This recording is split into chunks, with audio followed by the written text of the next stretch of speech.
La iglesia ante las crisis. ¿Qué es una crisis, familia? Una crisis es cuando hay un problema. Una crisis es cuando nosotros tenemos esa situación de hay un conflicto. No sé ustedes, pero en muchas iglesias ya no se practica la plantación de iglesias. Ya no se practica la fundación de iglesias. Hoy se practica la fundición de iglesias. ¿Por qué? Porque hay un conflicto entre hermanos y obviamente es más fácil. Vámonos a una y ustedes se quedan en esta, ¿no? Pero la iglesia de Cristo, cuando hablo de la iglesia de Cristo, hablo de la iglesia universal. Desde que Cristo Jesús vino al mundo, instituyó su iglesia. Pero esta iglesia ha pasado por ciertas etapas y muchas de ellas tienen que ver con crisis. Estas crisis han sido parte fundamental para algo que viene después y es el crecimiento. Si no hay crisis, no hay crecimiento en una iglesia. Nosotros debemos de ser fieles creyentes de que todo lo que sucede en la iglesia, aún las crisis, las divisiones, los problemas, los malos pastores y demás, son personas, son circunstancias que están controladas en la soberanía de Dios. No hay nada que se le escape al de control. Por lo tanto, nosotros podemos decir, como dice 1 Corintios capítulo 3, versículos 6 al 9. Yo planté, Apolos regó, pero Dios ha dado el crecimiento. ¿Quién es el que planta? Dice Pablo, yo planté. Pero ¿quién es el que regó? Apolos, otro misionero. Pero ¿quién da el crecimiento? Dios. Así que ni el que planta ni el que riega es algo, sino Dios que da el crecimiento. Ahora bien, el que planta y el que riega son una misma cosa, o sea, son hombres. Pero cada uno recibirá su propia recompensa conforme a su propio trabajo, porque nosotros somos colaboradores en la labor de Dios y ustedes son el campo de cultivo de Dios, son el edificio de Dios. Amada familia, Pablo es muy claro. Uno planta, otro riega, pero ¿quién da el crecimiento? Dios. Mira, ¿has escuchado esta frase que es el igle crecimiento? ¿Sabes qué es eso? La mayoría de los pastores hoy, los líderes, los cuerpos de liderazgo en las iglesias, relacionan que el crecimiento de una iglesia numérico es igual a la salud de una iglesia. Si una iglesia no crece, no es saludable. Y eso es mentira. Porque el crecimiento de una iglesia no se determina por el número, sino por lo espiritual y la comprensión del evangelio que la iglesia tiene. Si yo veo a un creyente que está orando y le pide a Dios agradarle por lo que hace, ese creyente no ha madurado porque no ha entendido que él ya agradó a Cristo, al Padre por la obra de Cristo.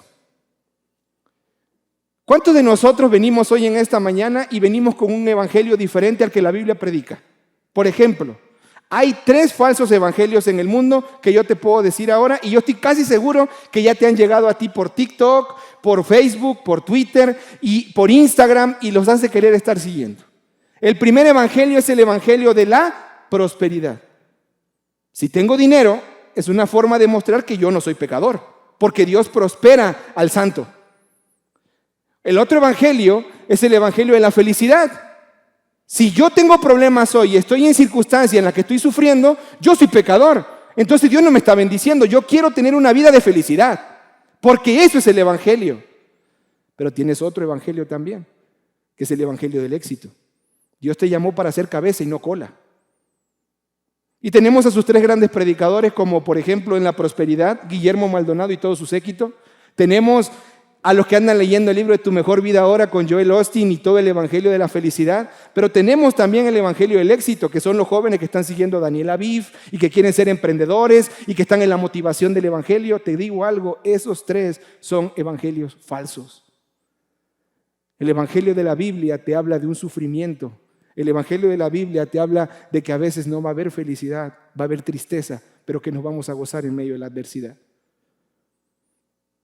Nosotros no podemos poner que las iglesias grandes son iglesias que están siendo bendecidas por Dios. No podemos decir que el número es un símbolo de que hay un crecimiento en la iglesia. Eso no es cierto, hermano. El crecimiento de una iglesia, ¿sabes dónde se ve?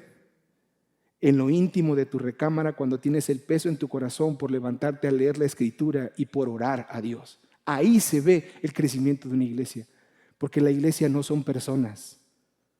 Perdón, la iglesia no son propiedades, la iglesia son personas.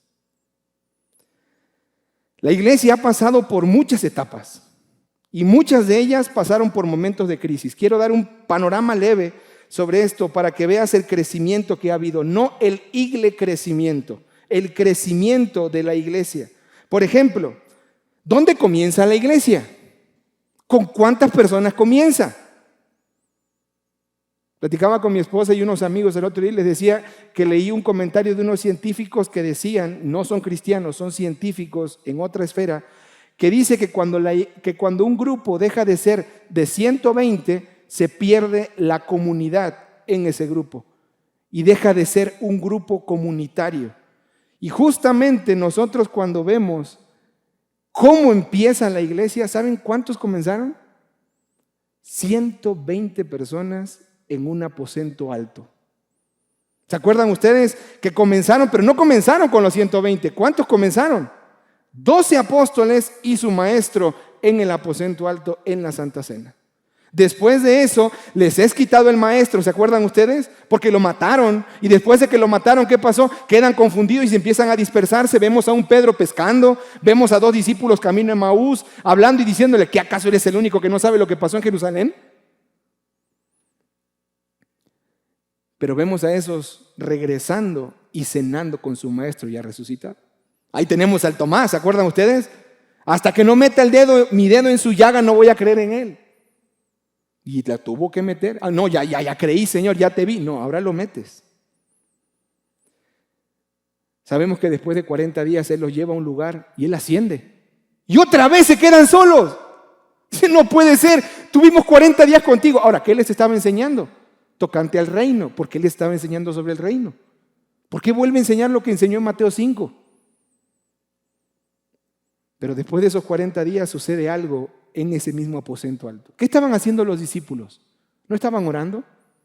¿Y qué recibieron en ese momento? Ojo, no soy de esa denominación que te va a decir que si hoy oramos vas a recibir el Espíritu Santo. No. Lo que estoy diciéndote es cómo inició la iglesia, con el Espíritu Santo en el aposento alto.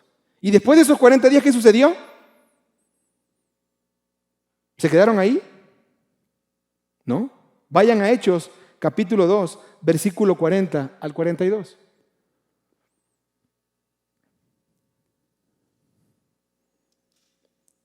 Y Pedro, con muchas otras palabras, testificaba solemnemente y les exhortaba diciendo, sean salvos de esta perversa generación. Entonces, los que habían recibido su palabra fueron bautizados y se añadieron aquel día, ¿cuántas? 3,000 almas. Y se dedicaban continuamente a la enseñanza de los apóstoles, a la comunión, al partimiento del pan y ¿a qué? A la oración.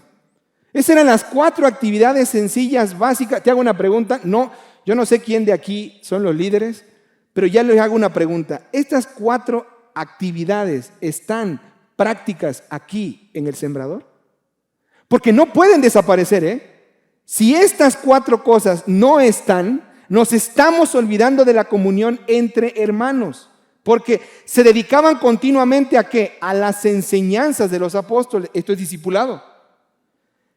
A la comunión. ¿Qué quiere decir eso? Se llevaban entre ellos. Al partimiento del pan. ¿Qué quiere decir esto? Comían juntos en las casas. Y a la oración. Nosotros en la iglesia sabemos que como mexicanos somos bien pachangueros, ¿o no? Iglesia Vínculo quería una noche mexicana el viernes. Ellos querían eso. ¿Sabe lo que Iglesia Vínculo les dio? Iglesias en casa durante la semana. ¿Quieren celebrar? Vayan el miércoles a la colonia Jardines, vayan el miércoles a la colonia Mayorazgo o vayan el viernes a la colonia de San Aparicio. Ahí hay 3 grupos y ahí pueden celebrar. Tienen que haber estas 4 cosas siempre en la iglesia. Ellos la tuvieron, eran 3,000. ¿Se imaginan 3,000 personas en eso? Ahora, no solamente eso, sino miren por favor el capítulo 2, versículo 44 al 47. El número ahora sube. Ya quedaron 3,000. ¿Ahora cuántos hay?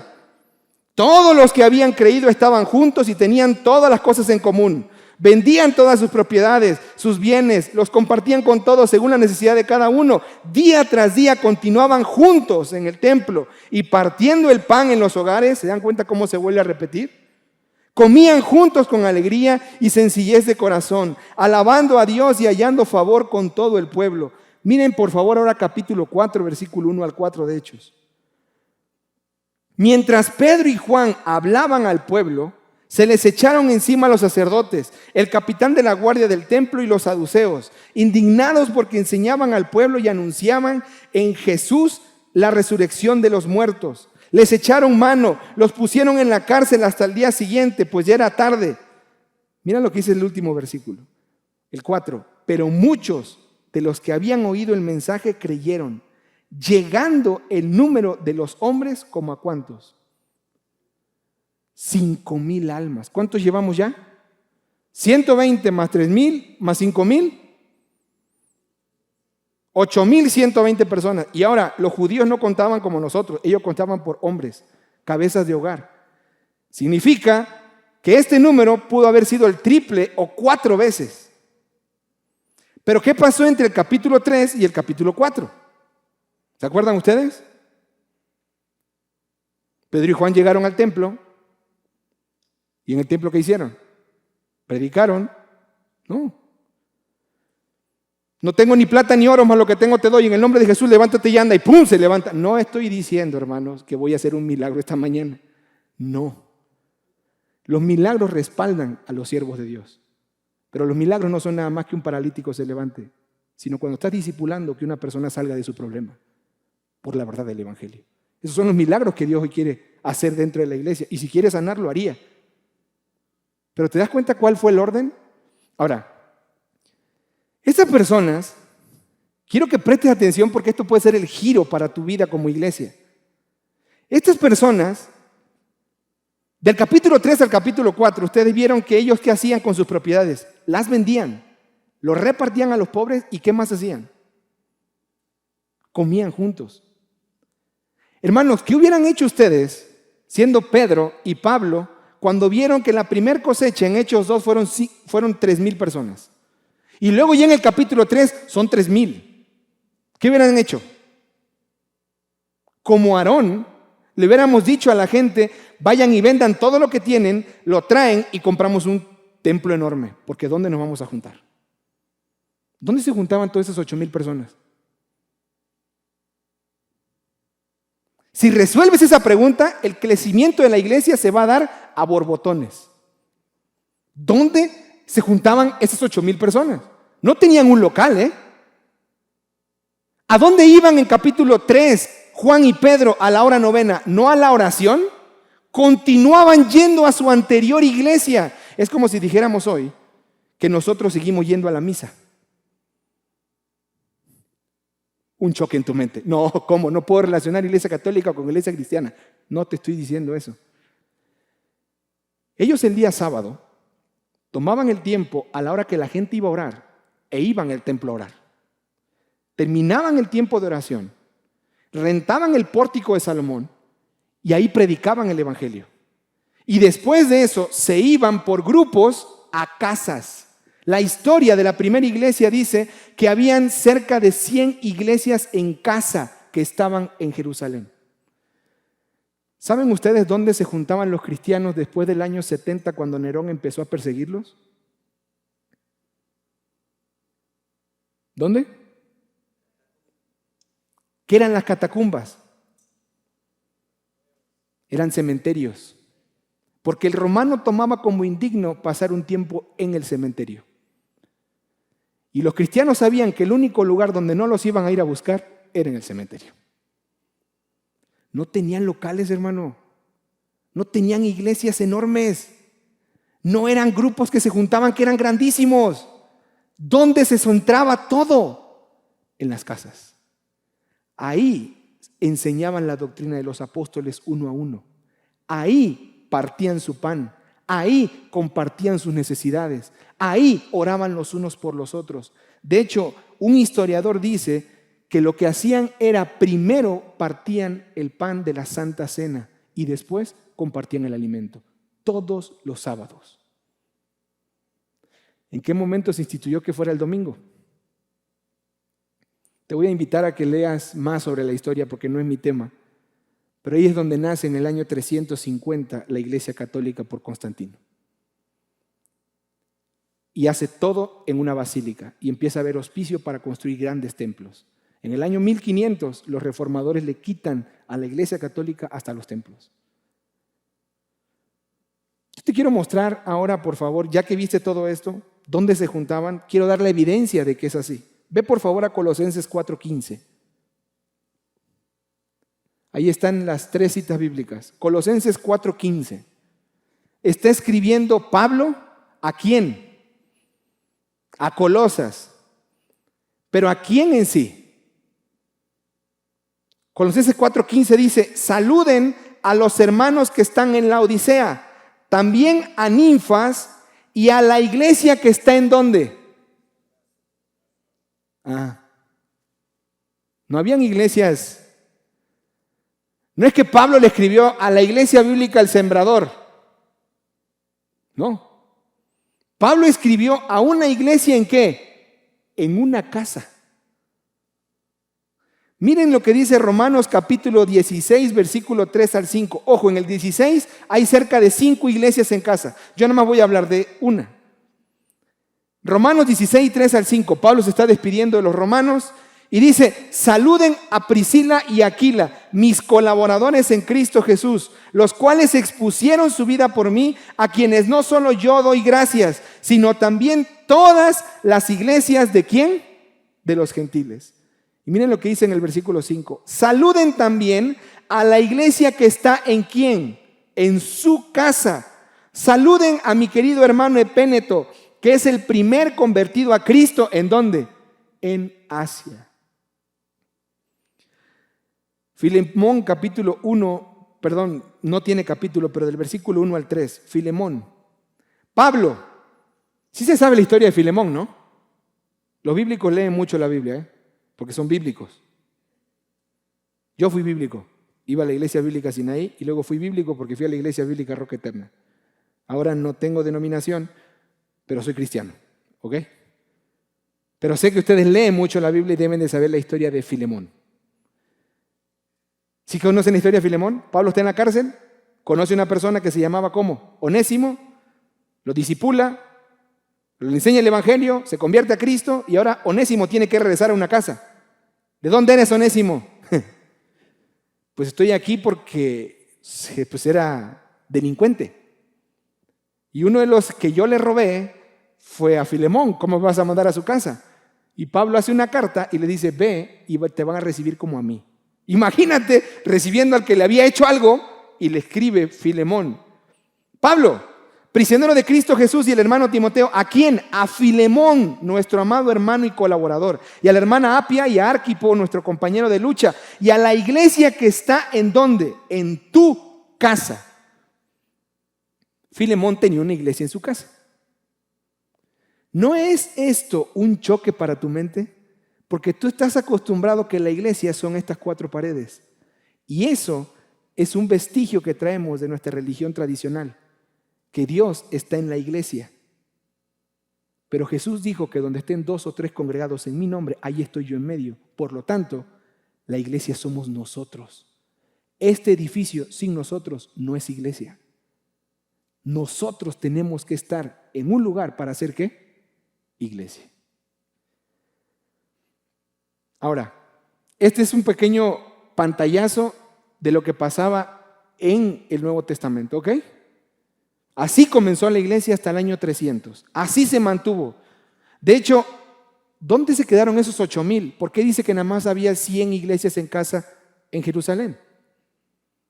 Muchos de ellos se fueron a los lugares. Se cree que el que llevó el evangelio a Roma fue fue el que cargó la cruz con Jesús en el camino al Gólgota.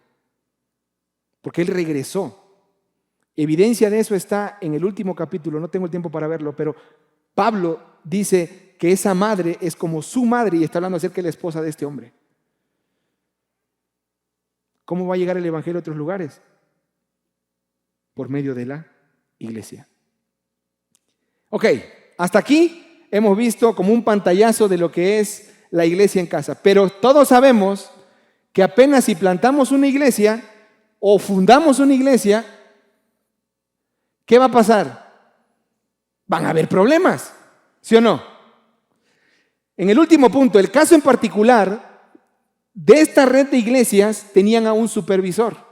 Yo te quiero hablar solamente de este supervisor, de Juan y la iglesia que él supervisaba. Juan, el apóstol Juan que ustedes conocen, algunos dicen que fue el que le escribió, algunos hablan del anciano Juan, que es el que está en Hechos, no sabemos quién sea, pero Juan, que el nombre no importa mucho, supervisaba estas iglesias en casa, en la zona de Éfeso. ¿Ok? La mayoría de ellos eran cristianos, pero en este lugar empezó un problema. ¿Cuál creen ustedes? A mí me gusta que la gente participe, ¿eh? Así que si ustedes quieren hablar, yo no tengo problema. De hecho, siento que tanta tecnología me separa de ustedes. Si fuera por mí, yo estaría allá adelante nada más, ¿no? Pero, ¿cuál es el problema que Juan tenía cuando escribe sus cartas? A ver si llega hacia allá.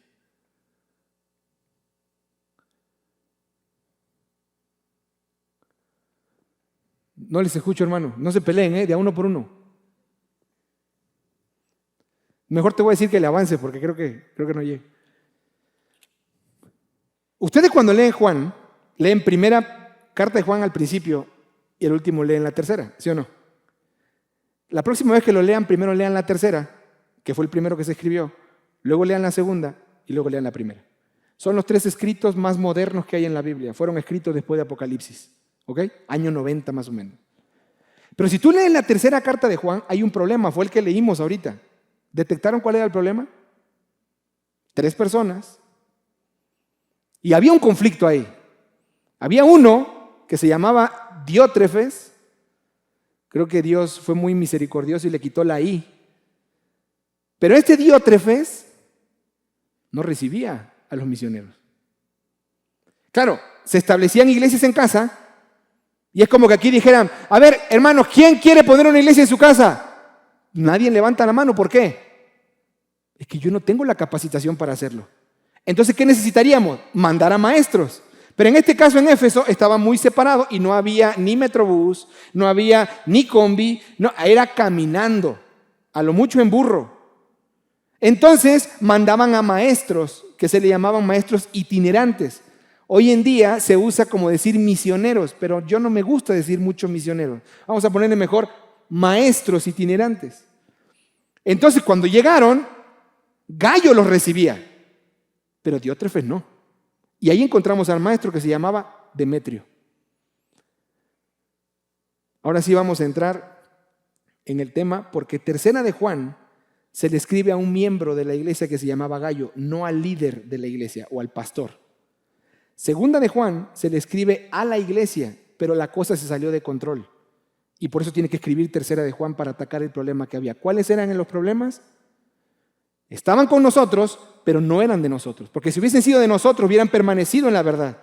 El problema que estaban teniendo eran los falsos maestros. ¿Quién de ustedes me preguntó cuál es mi teología para invitarme?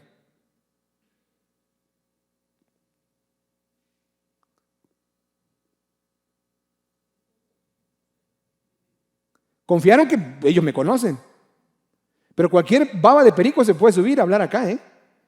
Juan toma el tiempo en la segunda carta y le dice, chécate esto, que no hable esto, porque este es el falso evangelio. Como no pudo resolver eso desde una carta, entonces escribe primera de Juan y pone todas las características de ellos.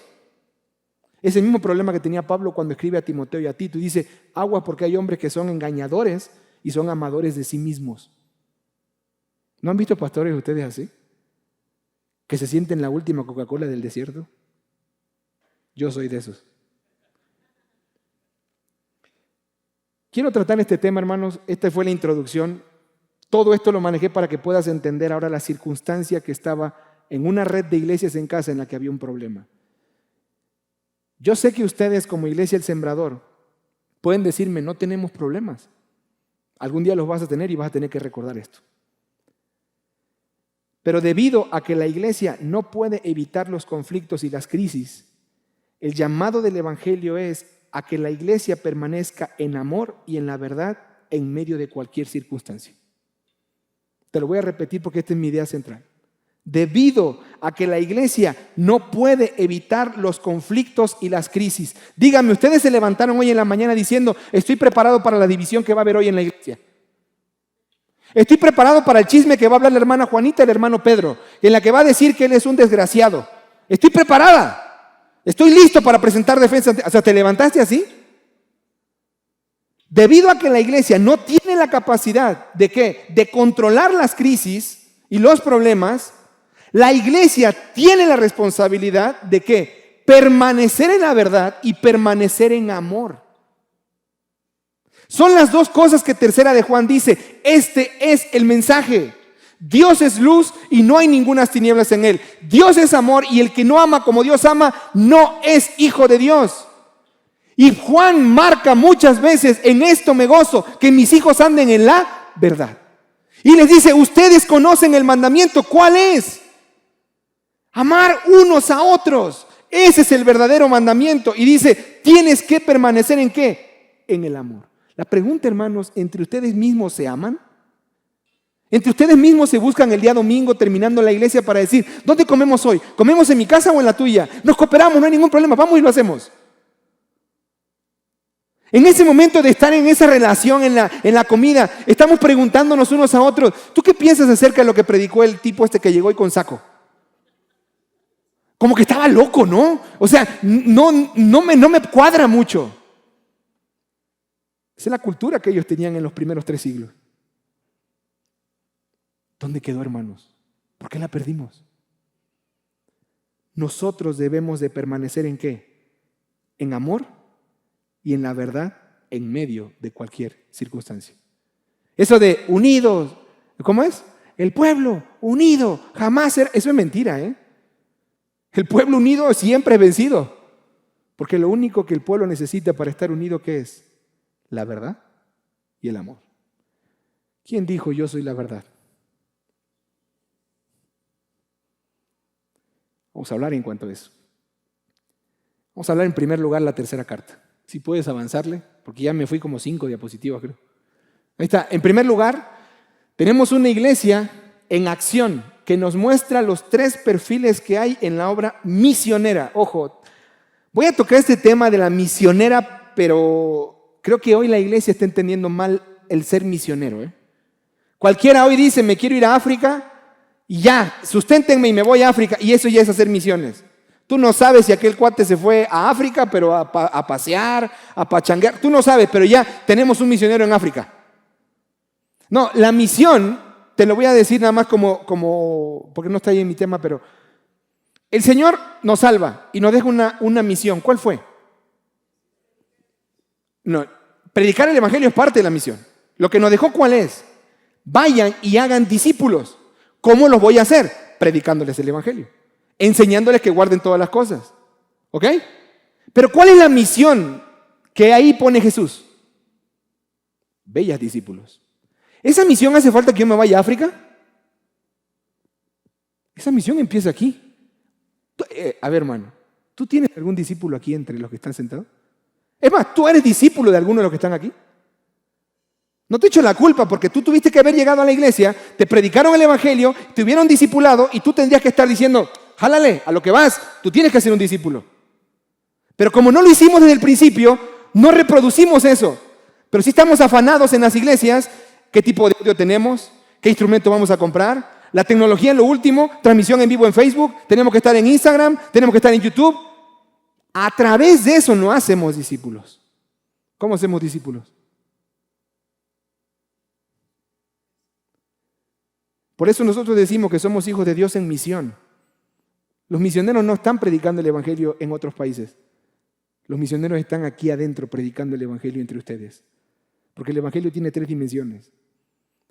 Eres liberado de la culpa que tienes por el pecado, esa es salvación. O eres liberado del poder del pecado que tienes hoy en día en tu vida, eso es santificación. Esas 2 cosas tienen que estar continuamente en la iglesia. Te las tienes que estar recordando siempre. Si estás cayendo en tu pecado es porque no estás siendo liberado del poder del pecado que te está persiguiendo. Y el Evangelio de Dios es poder de Dios para salvación. Y Él viene para salvarte de ese poder del pecado. Pero conozco un montón de seminaristas que salen y son violadores, pederastas, amadores de sí mismos. Y son egresados de casas de estudio en las que tienen teología, licenciatura. ¿De qué sirve eso? Tú eres un misionero. Grábate eso, ¿eh? No estés pensando en que vas a mandar a alguien. No, tú eres el misionero. Tú tienes la labor de predicar el Evangelio porque, ojo, el capítulo 28, versículo 19 de Mateo tiene un versículo anterior. Toda potestad me ha sido dada en el cielo y en la tierra, por tanto, ve y haz discípulos. Cuando vayas de discípulos, no lo haces en tu nombre, lo haces en el poder y en la autoridad del que ya te salvó y que te está enviando, no en el tuyo. Pero cuando tú vas a hablar con alguien, quieres discipular y te frustras, es porque lo estás queriendo hacer en tu propia vida, en tu propia fuerza. No puedes ni discipular a tus hijos, ¿o no? Esas son las que el Señor nos mete trancazo tras trancazo porque, sí quieres discipular medio mundo, Héctor, pero ¿y tus hijos? Ahí comienza. Hermanos, no son los únicos, yo también sufro de esa parte. Yo estoy hablando como que no estoy entendiendo. Ese es nuestro problema. Creemos en nuestra fuerza y no en la fuerza de Dios. Si tú consideras que eres salvo y tienes al Espíritu de Dios, ya tienes la capacidad para ser discípulo.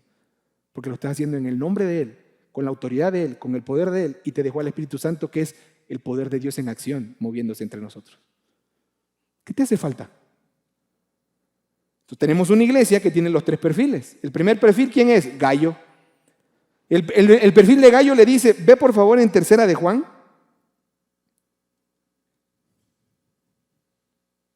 Mira versículo 3 al 8. ¿Cómo reciben ustedes cuando viene una visita? Y es que justo prediqué eso porque como iba a visitar, entonces nada. 3 de Juan, ¿cómo lo reciben?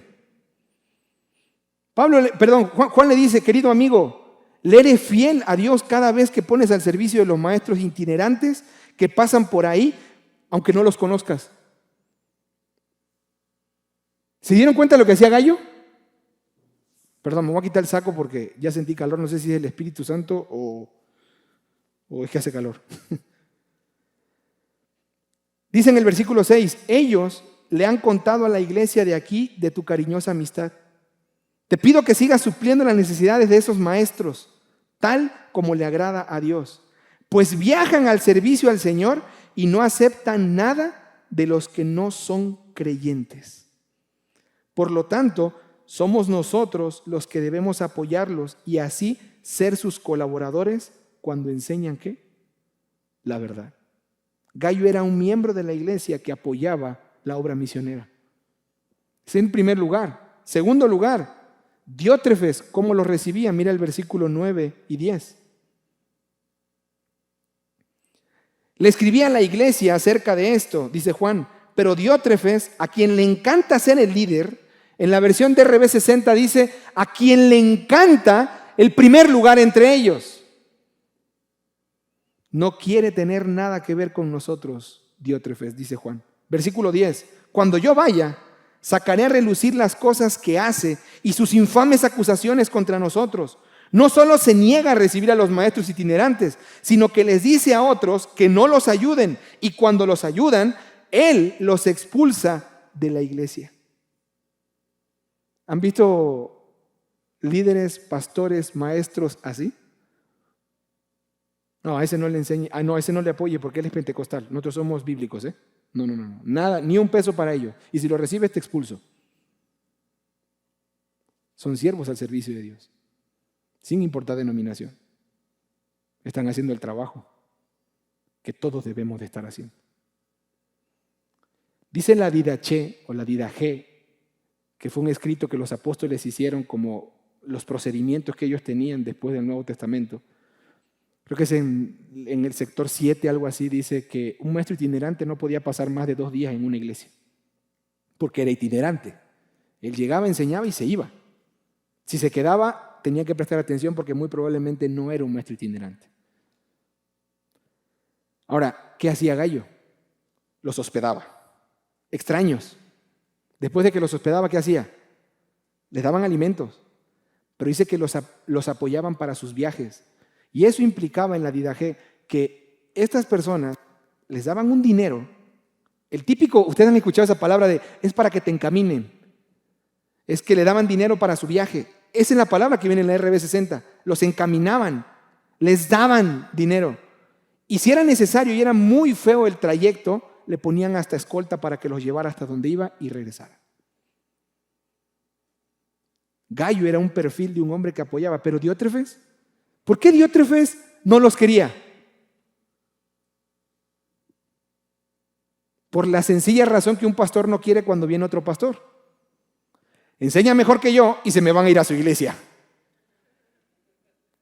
Otra, no, es que él tiene más carisma que yo y les va a caer mejor que yo. No, otra, no, es que si viene un maestro itinerante y les enseña, entonces yo lo voy a perder. Sentía que era competencia. Diótrefes estaba inseguro de él mismo y no confiaba en el poder de Dios, que era el evangelio, confiaba en lo que él era para retener a la gente. Y todavía le prohibía a la gente de las otras iglesias que no lo recibieran. Pero tienes al tercer perfil, que es Demetrio. Bueno, si puedes, ándale ya. Versículo 12, por favor. Demetrio era un maestro itinerante. Todos, incluso la verdad misma, hablan bien de Demetrio. Nosotros también podemos afirmar lo mismo de él. Y ustedes saben que decimos la verdad. Demetrio era un maestro que iba a enseñar. ¿Y qué tenían que hacer? Recibirlo, apoyarlo. ¿Y qué hacía Diótrefes? Los expulsaba. Pero vamos a ver el segundo, por favor, en segundo lugar. Ahora vamos a la segunda carta. Si pueden echar hacia atrás sus hojas. En segundo lugar, vemos a una iglesia en ataque que nos muestra a los falsos maestros. En la primera no habían falsos maestros. En la primera solamente había algunas situaciones malas que tenía Diótrefes. Pero en la segunda carta ya encontramos a los falsos maestros. Mira lo que dice, por favor, el versículo 4. Qué contento me puse al encontrarme con algunos de tus hijos y ver que viven de acuerdo con la verdad, tal como el Padre le ordenó. Les escribo para recordarles, queridos amigos, que nos amemos unos a otros. Este mandamiento no es nuevo, sino que lo hemos tenido desde el principio. El amor consiste en hacer lo que Dios nos ha ordenado, y Él nos ha ordenado que nos amemos unos a otros, tal como ustedes lo oyeron desde el principio. Les digo esto, porque muchos engañadores han salido por el mundo. Ahí están los falsos maestros. ¿Qué son? Engañadores. En otra palabra, Jesús dijo, son lobos rapaces que se visten de oveja. Pero mira lo que dice el versículo 7. Ellos niegan que Jesucristo vino en un cuerpo humano. Tales personas son engañadores y anticristos.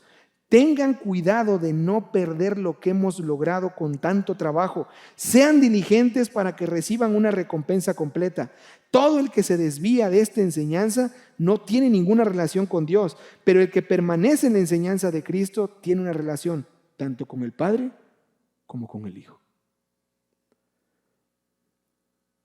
Si a sus reuniones, versículo 10, llegara alguien que no enseña la verdad de Cristo, no lo inviten a su casa ni le den ninguna clase de apoyo. Cualquiera que apoye a este tipo de gente se hace cómplice de sus malas acciones. Qué contradicción, ¿no? Diótrefes no lo recibía a los buenos maestros, pero sí había gente que estaba recibiendo a los falsos maestros. ¿Sabe por qué? Porque la falsa enseñanza es atractiva. ¿Se acuerdan Génesis 3? Con que Dios te dijo que no comas del fruto. ¿Por qué? Porque vas a ser igual a Él. Esa es la falsa enseñanza. Es lo mismo que hoy tenemos a predicadores diciendo, tú estás en problemas porque quieres, tú puedes salir de tu problema tú mismo. Y nunca ponen a Dios como el ayudador, sino te ponen a ti como el gestor de esa forma de salir. En HBO, los que usan el streaming, está el documental de 3 capítulos de la Iglesia La Luz del Mundo. Nosotros la tenemos cerca como a unos 500 metros, 800 metros creo, 1 kilómetro exagerado a la luz del mundo. Estos hombres que son engañadores se hacen llamar siervos de Dios y piden ovación y admiración y respeto. Se hizo una investigación que la persona juzgada en Estados Unidos por crímenes de pederastía y violaciones, lo mínimo que tenían de cadena era 90 años. A un cómplice lo mínimo que le dieron fue 25. ¿Saben cuánto le dieron al siervo de Dios, Nazón Joaquín, el líder de la luz del mundo? 10 años. Habiendo testimonio de cerca de 5 mujeres y muchas más que están bajo investigación.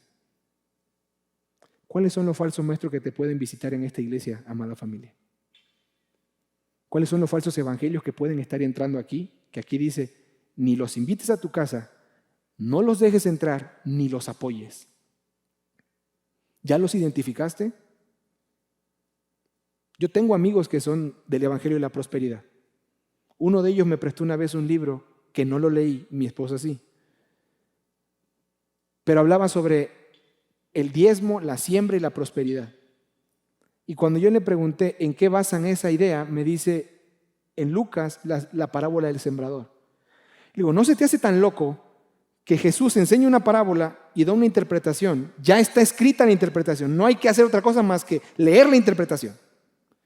Y de ahí me saques una teología de prosperidad de una interpretación que ya el Señor ya dio. Eso es herejía. Es mi amigo, lo amo en el Señor, como con Él, sí, pero no comparto lo que Él cree. ¿He ido a predicar a su iglesia? Sí, pero predico el Evangelio. Porque si no hay quien les avise el Evangelio, ¿cómo van a saber? Hermanos, yo no me siento más justo que Él. Simplemente creo que yo puedo enseñarle la verdad que Dios me ha dado a mí. Lo único, no quiero causar ningún problema, ¿no?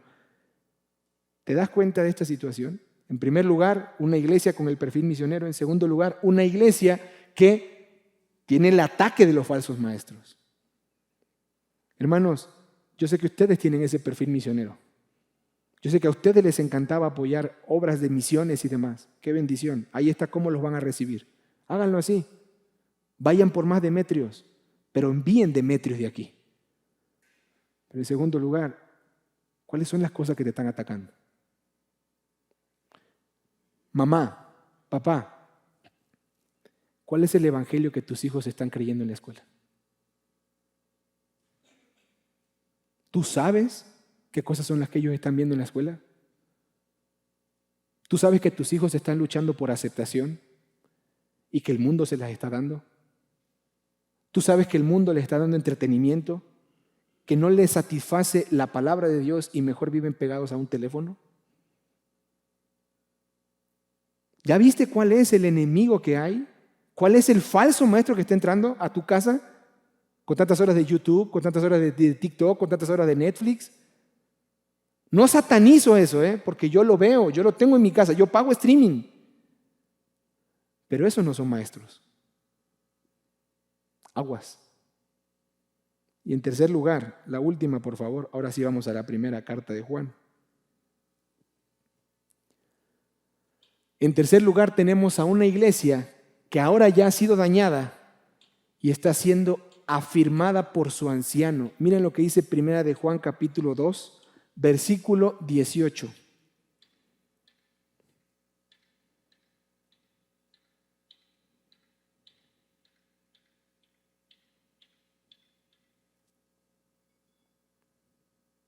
Queridos hijos, llegó la última hora. Ustedes han oído que el anticristo viene y ya han surgido muchos anticristos.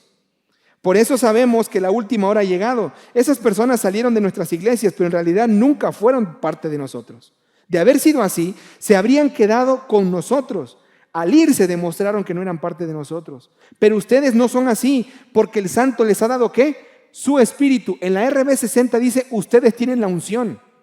¿O no? Los que tienen ahí la RB60. Aquí la NTV dice, les escribo a ustedes, dice, ustedes ya tienen al Espíritu Santo y todos ustedes ya conocen la verdad. Así que les escribo no porque no conozcan la verdad, sino porque conocen la diferencia entre la verdad y la mentira. ¿Y quién es un mentiroso? El que dice que Jesús no es el Cristo. El que niega al Padre y al Hijo es un anticristo. El que niega al Hijo tampoco tiene al Padre, pero el que confiesa al Hijo tiene al Padre también. Por lo tanto, ustedes deben seguir fieles a lo que se les ha enseñado desde el principio. Si lo hacen, permanecerán en comunión con el Hijo y con el Padre, y en esta comunión disfrutarán de la vida eterna que Él nos prometió. Les escribo estas cosas para advertirles acerca de los que le quieren apartar del camino. Ustedes han recibido al Espíritu Santo y Él vive dentro de cada uno de ustedes. Así que no necesitan que nadie les enseñe lo que es verdad, pues el Espíritu les enseña todo lo que necesitan saber y lo que les enseña es verdad y no mentira. Así que, tal como Él les ha enseñado, permanezcan en comunión con Cristo. Y otro pasaje es capítulo 3, versículo 10.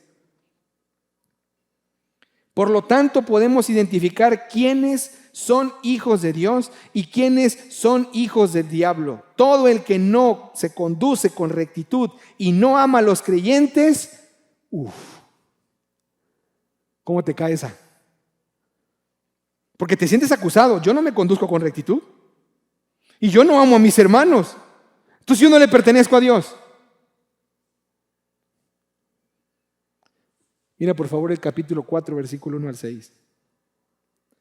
Queridos amigos, no les crean a todos los que afirman hablar de parte del Espíritu.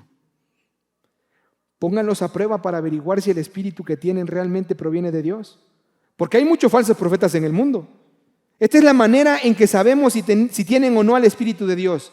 Si una persona afirma ser su profeta, reconoce que Jesucristo vino en un cuerpo humano, esa persona tiene el Espíritu de Dios. Pero si alguien afirma ser su profeta y no reconoce la verdad acerca de Jesús, aquella persona no es de Dios.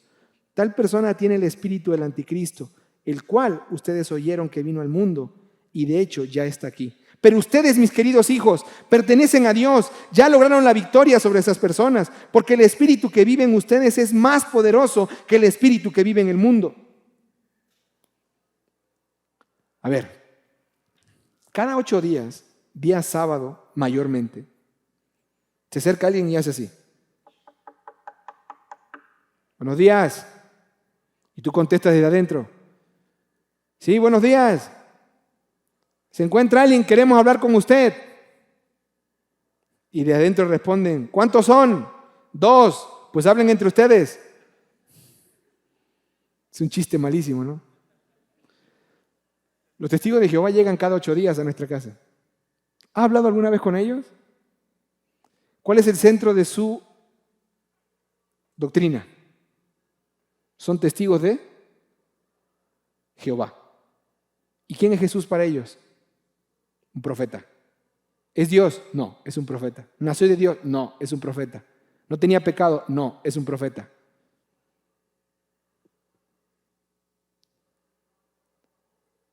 Personas como esas son las que estaban llegando con Juan. Se le conocía a los separatistas.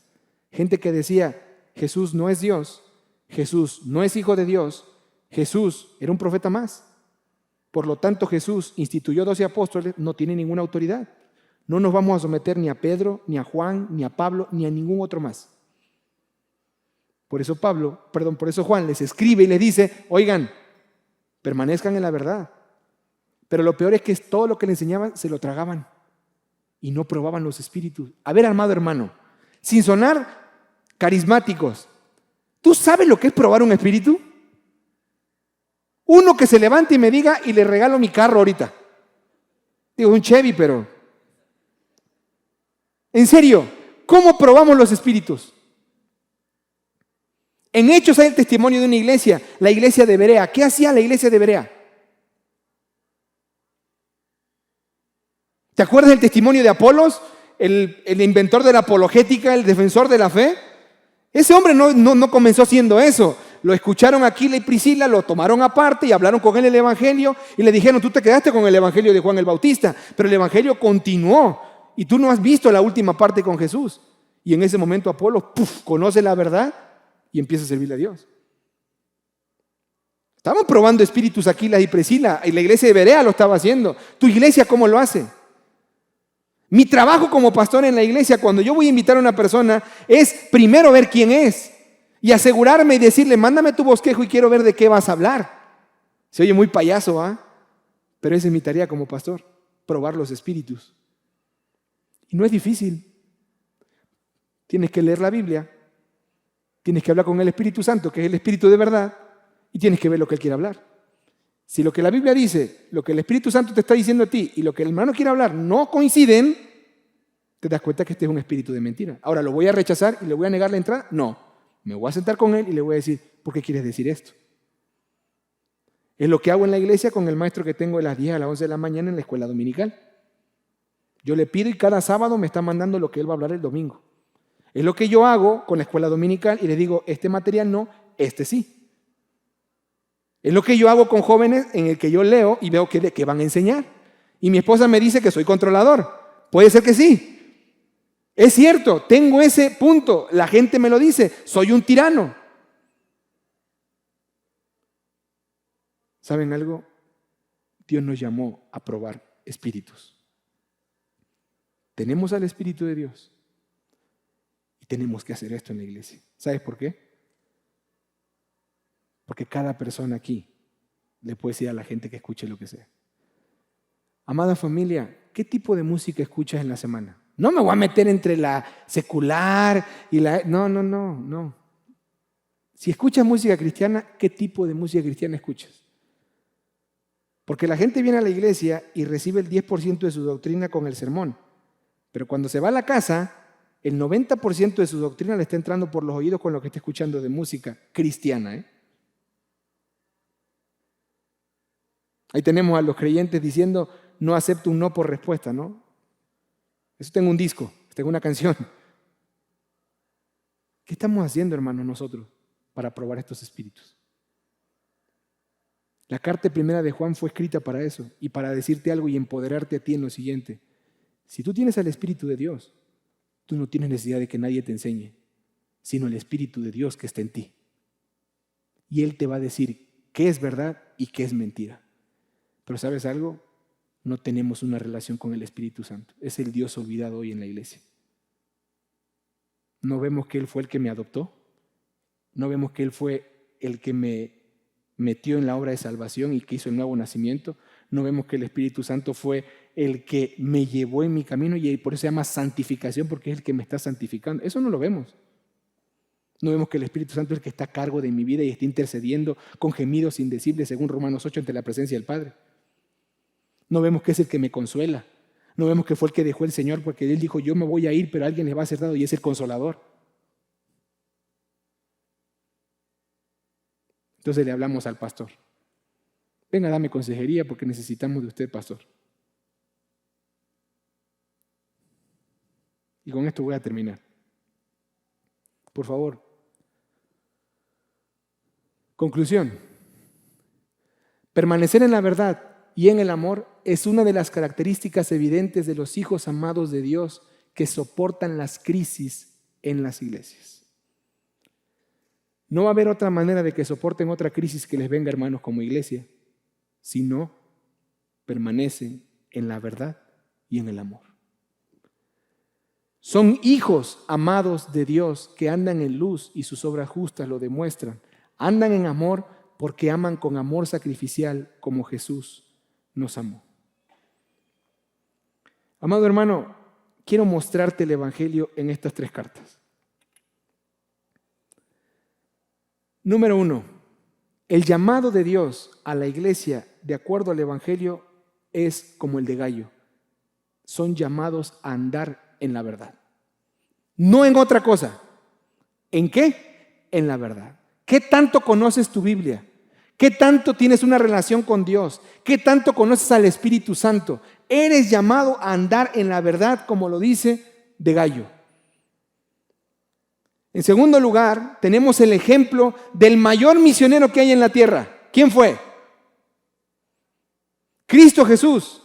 Según Filipenses 2, el cual, siendo en forma de Dios, no lo tuvo como cosa que aferrarse, sino que se despojó que a sí mismo, dejando el trono y viniendo a esta tierra a vivir entre los pecadores para salvarlos.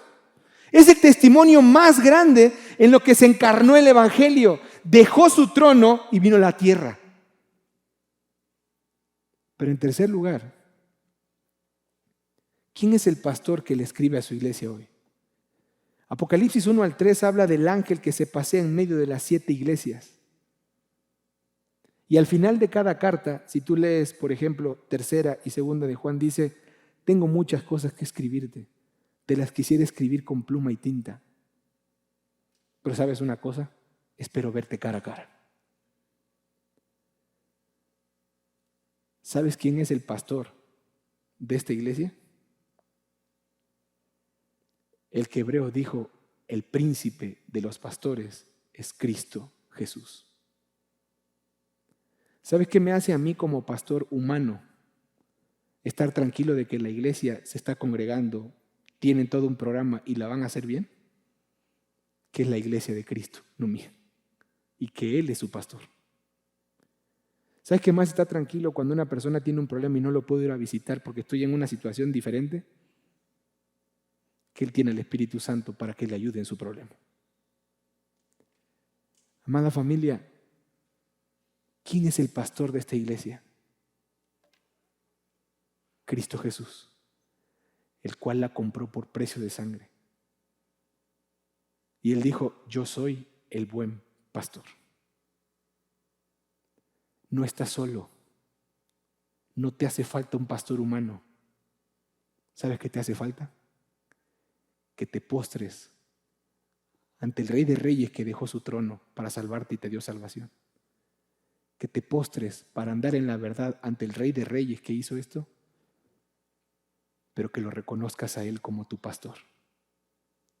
Y en el Salmo 23 dice: Jehová es mi pastor, nada me faltará.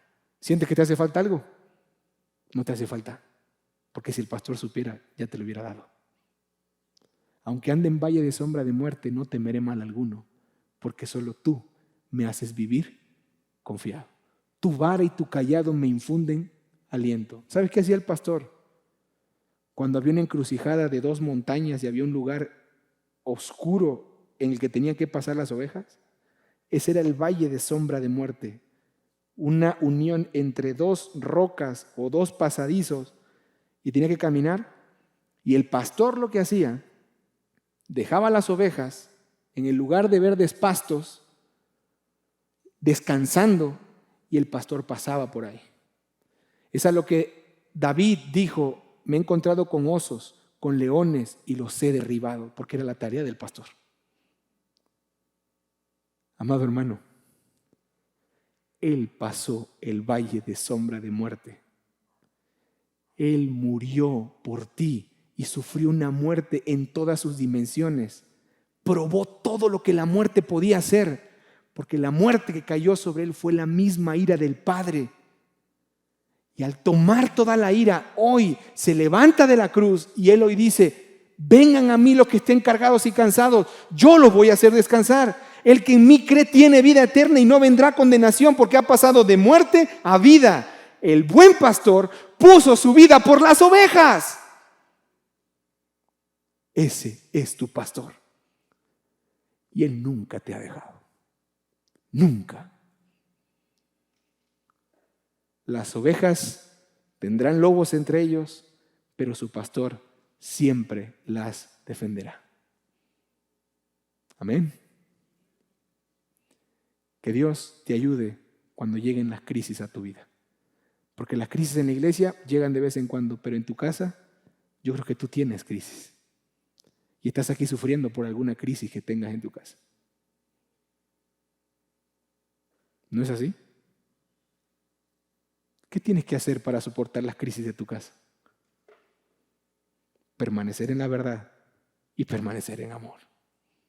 Ir al Espíritu Santo para que te consuele, gozarte en el buen pastor que ya pasó lo más feo, y si Él cruzó el valle de sombra de muerte, nada de lo que te vaya a pasar a ti va a ser malo, porque Él lo tiene controlado. Que Dios te bendiga y que el buen pastor sea tu pastor. Amado Padre, yo te doy muchísimas gracias, Señor, porque tú eres el buen pastor. La iglesia, tú dijiste, Señor, que las puertas del Hades no van a poder sobre ella. No van a gobernar sobre ella. Es tu iglesia. Tú la amaste, te entregaste por ella, la purificaste, la santificaste, le diste nuevas ropas. Somos tu iglesia. Somos la novia tuya, Cristo Jesús. Somos lo que amas. Pero perdónanos, Señor, hoy como tu iglesia, porque a veces nos olvidamos de esto y no te amamos como deberíamos de amarte. Pero mi buen Padre, te quiero rogar ahora en esta hora de la mañana, en que seas tú trayendo al corazón de nosotros paz, consuelo. Y ayúdanos, Santo Espíritu, a vivir siempre y permanecer en la verdad y en el amor, Cristo Jesús. Ayúdanos a mantenernos distante de estos falsos maestros que te niegan a ti en toda la esencia de lo que tú eres: bueno, misericordioso, perdonador, consolador. Ayúdanos a mantenernos distanciados de ellos. En el nombre de Jesús. Amén.